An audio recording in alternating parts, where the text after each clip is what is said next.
слышали, да, что учитель здесь заболел коронавирусом? Нет, не слышала.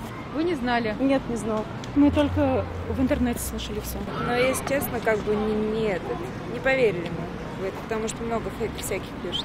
Кто-то в курсе, а кто-то новость о заболевшем коронавирусом учителе узнал только сегодня. Несмотря на это, возле 114-й школы толпа родителей, забирающих учеников начальных классов после уроков.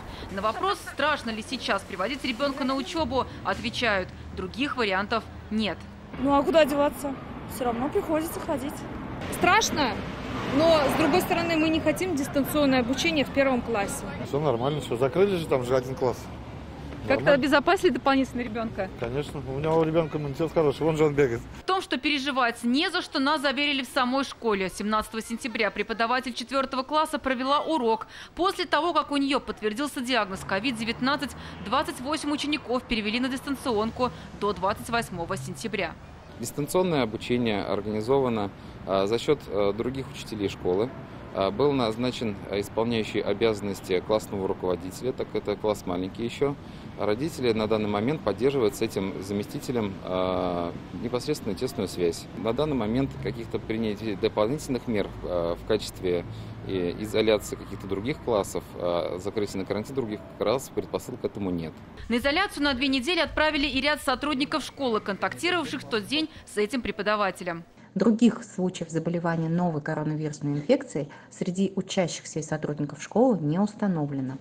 Утренний фильтр администрации школы проводится. Лиц с температурой и симптомами ОРВИ не выявлено. Сейчас в 114-й школе каждый класс обучается в своем кабинете. На перемене в коридоре может находиться максимум 2 класса. Обязательно дезинфекция и проветривание. В таком усиленном противовирусном режиме сейчас учатся и в других школах республики. Тому есть причины. Только за прошлую неделю по республике, по данным Роспотребнадзора, зарегистрировано 4800 случаев ОРВИ среди школьников. На 21 сентября в Казани на карантин из-за вирусных инфекций закрыты 28 классов в 10 школах. Зарина Ахметова, Вадим Ларионов, ТНВ, Казань. Наша рука помощи вашему бизнесу. Антикризисные предложения. Телефон 843 5 705 100.